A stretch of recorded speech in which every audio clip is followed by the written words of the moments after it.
nos vamos nadando hacia la otra orilla para conversar con la compañera columnista Silvia Visconti, que nos va a hablar. ¿De qué nos va a hablar Silvia Visconti? Buenas tardes, Daniel. Buenas tardes. Buenas tardes. Bueno, siguiendo un poco con la propuesta de rescatar historias de mujeres revolucionarias en este mes de la mujer, hoy voy a acercarles la historia de la comandante Ramona, comandante del Ejército Zapatista de Liberación Nacional, que fue una mujer indígena, Tzotzil, una de las figuras públicas más importantes de la primera etapa del levantamiento zapatista y una figura central en el movimiento de mujeres zapatistas, que también fue muy importante. Porque desde que apareció el Ejército Zapatista de Liberación, el 1 de enero de 1994, una de las cosas que llamó más la atención fue la importancia numérica y política de las mujeres indígenas al interior de esta organización político-militar. Varias de ellas estuvieron además al frente de la toma de presidencias municipales, y ciertos nombres de comandantes como la comandanta Ramona, la comandanta Trini, la comandanta Andrea, la tenienta Ana María, se convirtieron rápidamente en símbolos de la resistencia de las mujeres indígenas en México. No solo la participación de las mujeres fue numerosa en la dirigencia guerrillera, sino que esto además es bastante contrastante con otras experiencias revolucionarias en América Latina, porque bueno, el zapatismo tuvo como rasgos distintivos no solamente la inclusión dentro de su organización de las mujeres de manera masiva, sino que también en su plataforma de lucha introdujo demandas de género a través de la llamada Ley Revolucionaria de las Mujeres, que fue el resultado de una cosa muy particular, una consulta que las mujeres zapatistas realizaron entre sus militantes y sus bases de apoyo. La ley, esa ley, se aprobó por las comunidades indígenas el 8 de marzo de 1993 y fue publicada junto con la primera declaración de la Selva Lacandona, y su función era una garantía o garantizar los derechos reproductivos de las mujeres, los derechos de la educación, los derechos políticos y también los laborales. En la elaboración de esa ley estuvo, o intervino, mejor dicho, la comandanta Ramona. Ella nació en 1959, como decíamos, en una comunidad Tzotzil de los Altos de Chiapas, en San Andrés Acachén de los Pobres. Qué nombre, ¿no? El lugar. Previo a su involucramiento con el Ejército Zapatista, su labor de defensa de los derechos de las mujeres indígenas a la salud y a la educación y al pago justo por el trabajo artesanal la habían hecho célebre en las comunidades de los Altos de Chiapas. En una entrevista, Ramona explicó su ingreso al Ejército Zapatista y decía: antes de participar en la lucha armada, salí de mi pueblo a buscar trabajo por la misma necesidad. Pero cuando llegué al otro lado, empecé a conocer la situación de las mujeres y empecé a entender y a cobrar conciencia. Así empecé a conocer la organización y me di cuenta que hay necesidad de organizarse, también las mujeres, porque cuando las mujeres salen a las ciudades no hay respeto, no nos toman en cuenta. Por estas palabras sencillas, ella levantaría las consignas de las mujeres indígenas contra la discriminación, diciendo precisamente: una de nuestras principales demandas es que se tenga en cuenta nuestra situación, porque no somos tomadas en cuenta. Por eso exigimos que haya respeto, que haya democracia, que haya justicia, porque como somos mujeres y además indígenas, no hay nada de respeto para nosotros. Exigimos que haya vivienda digna, clínicas especiales para atender a las mujeres, para atender a los niños, porque no hay a dónde acudir, ni hay hospitales, ni doctores para las mujeres indígenas, no hay educación para las mujeres, tampoco alimento, sobre todo para los niños, pero hay una esperanza de que algún día cambie nuestra situación y eso es lo que vamos a exigir. Ramona interviene en la toma que controló la ciudad de San Cristóbal de las Casas, antigua capital de Chiapas, el 1 de enero de 1994, durante el levantamiento zapatista. Fue una de las 7 comandantes de esta organización, y en ese momento aproximadamente 1/3 del ejército zapatista estaba compuesto por mujeres. Ese día, entraba en vigencia el NAFTA, ¿no? Sí, exactamente. Digo, para contextualizar, para que nos tengamos presente, ese era el día en que entraba en vigencia el Acuerdo de Libre Comercio entre Canadá, Estados Unidos y México. Exactamente. Y esto fue un acto en oposición. Exactamente, sí. Y además una movilización inesperada fue y masiva, además, ¿verdad? Que conmocionó no solamente a México, sino a América Latina, en realidad, este levantamiento. Bueno, dicen que Ramona era, además de bordadora de telares, bordadora de sueños. Las mujeres que la cuidaron en su convalecencia cuentan que pasaba las tardes con hilos entre las manos. Unas manos mágicas, dicen las mujeres, con las que tejía pulseritas que enseñaba a hacer a sus cuidadoras, y blusas de colores también hechas con sus propias manos que gustaba regalar. Dicen que para cunar sus sueños también estudiaba, porque era casi analfabeta y además aprendía castellano para poder comunicarse. Durante la primera entrevista pública que concedió la comandante general del Ejército Zapatista en febrero del 94, bajando de las montañas entre la niebla de los Altos de Chiapas, después de los primeros días de combate, estuvo Ramona. Participó en las conversaciones de paz con el gobierno mexicano que se dieron en la Catedral de San Cristóbal en febrero de ese año. En la primera ronda de negociaciones entre el gobierno y los guerrilleros, Ramona desplegó simbólicamente la bandera que los zapatistas le habían arrebatado al poder en la toma del Palacio Municipal de San Cristóbal y dijo: somos indígenas y somos mexicanos.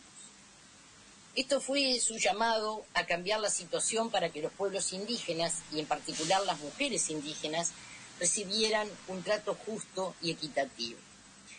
Un día antes de volver a las montañas, enfundada en una negua negra de lana y en un gran huipil rojo, que es típico de las tierras de Chiapas, y cubierto el rostro con un pasamontañas característico del ejército zapatista, cuando aún no sabía hablar bien el español, Ramona dijo en su lengua tzotzil, y el comandante Javier la tradujo: las mujeres que estamos en esta lucha sentimos que nuestra participación es muy importante, porque llegamos a entender que para cambiar esta mala situación tenemos que participar. No todas en la lucha armada, seguramente, pero también en los diferentes trabajos en cada una de nuestras comunidades. En febrero del 95, el entonces presidente de México, Ernesto Zedillo, anunció una avanzada bélica sobre las posiciones zapatistas que habían estado desmilitarizadas desde los acuerdos de paz, poniendo entonces cerco a las milicias zapatistas. Dicho cerco fue simbólicamente quebrado en octubre de 1996, cuando Ramona fue enviada como delegada, a pesar de la prohibición gubernamental, al acto fundacional de la Convención Nacional Indígena. Yo les invito a escuchar una canción de Gloria Arjona que se llama La Comandanta Ramona.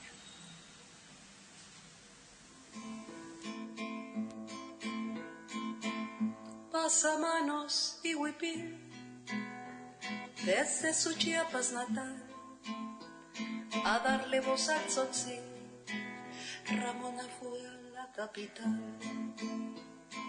Más varona que un varón, ella demanda trato igual, como india, como mujer, y en su tradición artesanal. Cuerpo pequeño que guarda ese gigante, ojos vivos en que se ve el legado de la explotación. No teníamos que perder, dijo Ramona a la nación. Desde hace mucho se nos mató por nuestro sexo y nuestro color. El cáncer se devoró a esta indígena tzotzil que engalanada en un huipil, en zapatista se convirtió. Ramona, le dijo Cedillo, voy a hacer que te curen el cáncer. Y ella le contesta, nosotros nos levantamos en armas para que todos nuestros pueblos tengan salud, no para que ustedes me curen a mí. Pasamanos y huipil, un día de reyes se fue esta bella india tzotzil que comandanta se hizo llamar. Pasamanos y huipil, un día de reyes se fue esta bella india tzotzil que comandanta y no comandante se hizo llamar.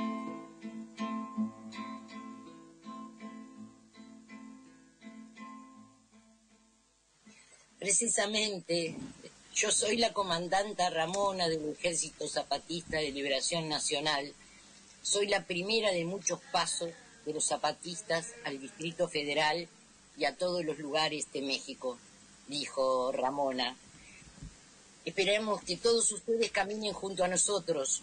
Por eso queremos unir nuestra pequeña voz de zapatistas a la voz grande de todos los que luchan por un México nuevo.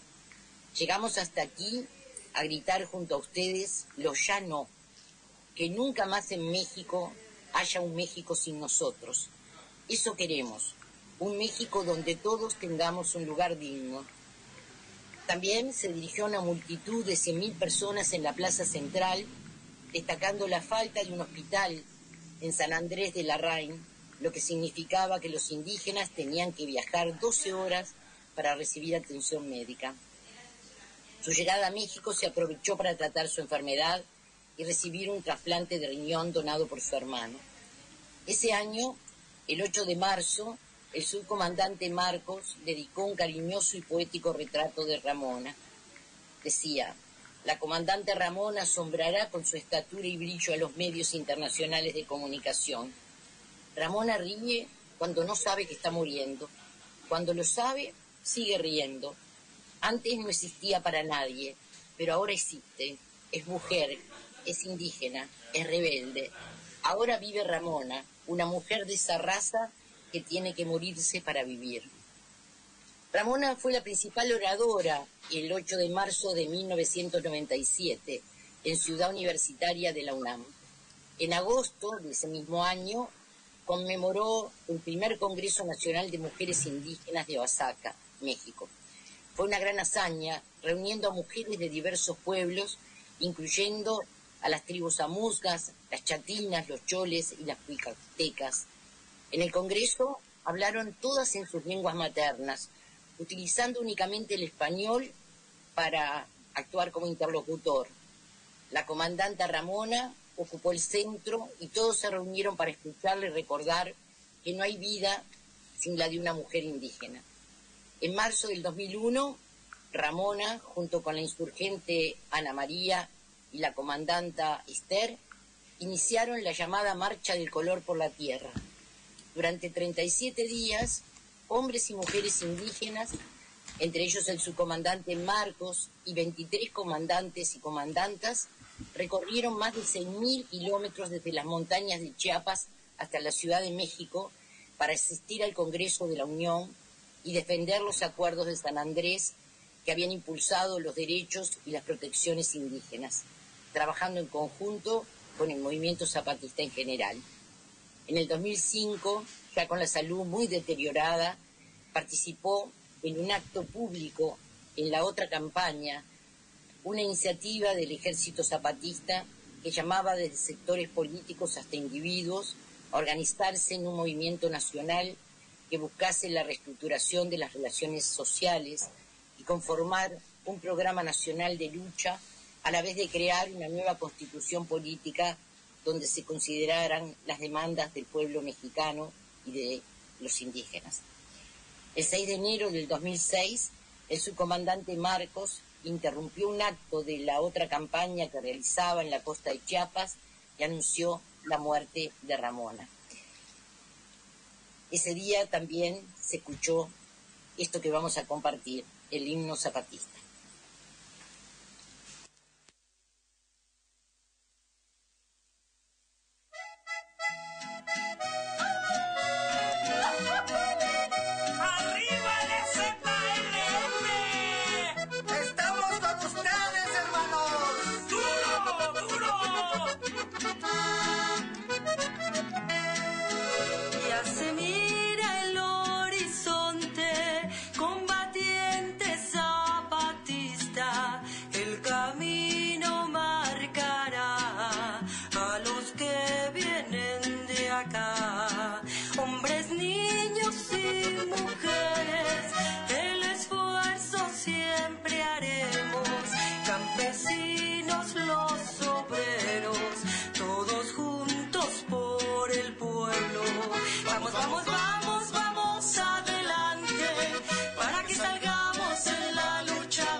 Esfuerzo de los zapatistas.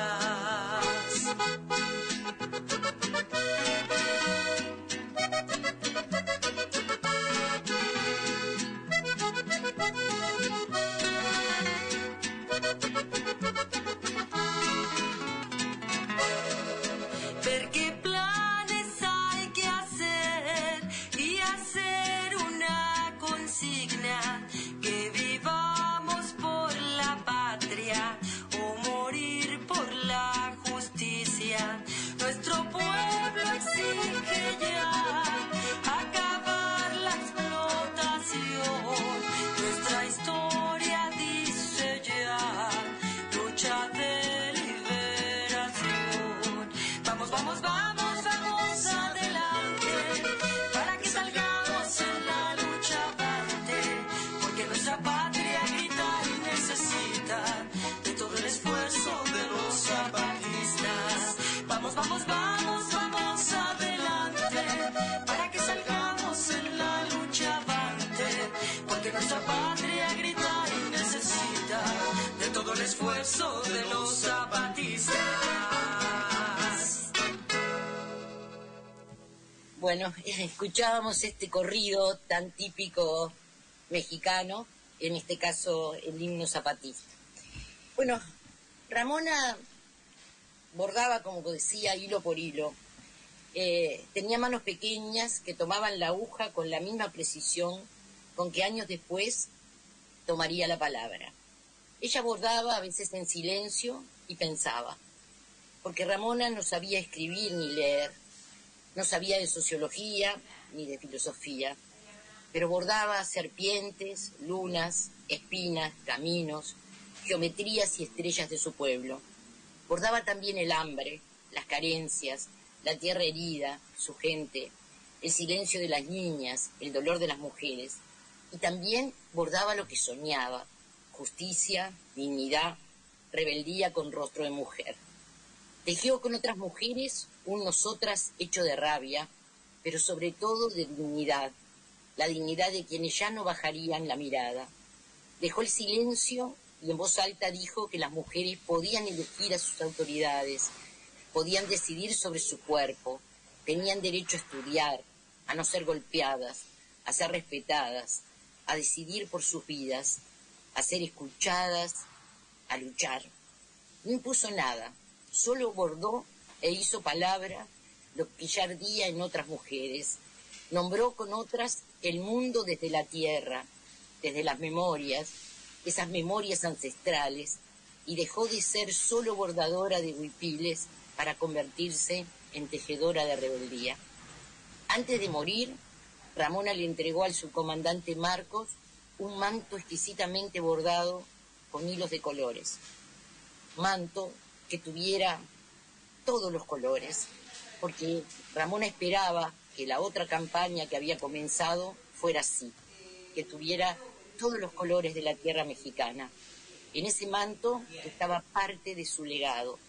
Por todo esto, dicen en México que Ramona bordó palabra, tejió lucha y caminó rebeldía. Y su palabra fue memoria, cuerpo y raíz. Y por eso la recordamos hoy, en este mes de las mujeres, como otra de las tantas mujeres que ha luchado por el socialismo y también por la emancipación de las mujeres. Y bueno, con esto yo me despido hasta la semana que viene, aunque la semana que viene no voy a estar en directo, sino que voy a dejar, ya dejé grabado lo que vamos a comentar en la próxima, porque bueno, voy a estar de viaje y va a ser difícil poderme comunicar directamente. Bueno, Silvia, muy interesante el recuerdo de Ramona, la comandanta zapatista, y bueno, no te vamos a extrañar por la mitad, porque la vamos a escuchar igual. Te vamos a escuchar, pero siempre es bueno escucharte de primera mano. Pero bueno, que tengas un exitoso viaje. Bueno, y yo voy a estar pendiente del 24, porque es un día de lucha para el pueblo argentino. Sí, y por lo tanto también es un día de lucha para todos los que compartimos este continente latinoamericano tan sufrido. Así que voy a estar atenta. Por suerte ahora existe estas tecnologías que nos permiten tener las informaciones, por lo menos algunas. sí. Y bueno, y así sabré de ustedes, que me imagino van a estar allí en la marcha que siempre se realiza los 24. Sin duda, el 24 firme, junto al pueblo. Bueno, buen viaje, y nos despedimos nosotros de la audiencia hasta el próximo lunes 23. Ahí va, exacto. Previo al 24. 23 de marzo, previo al 24, firme acá en Todos los Fuegos por AM 1570, Radio Rebelde.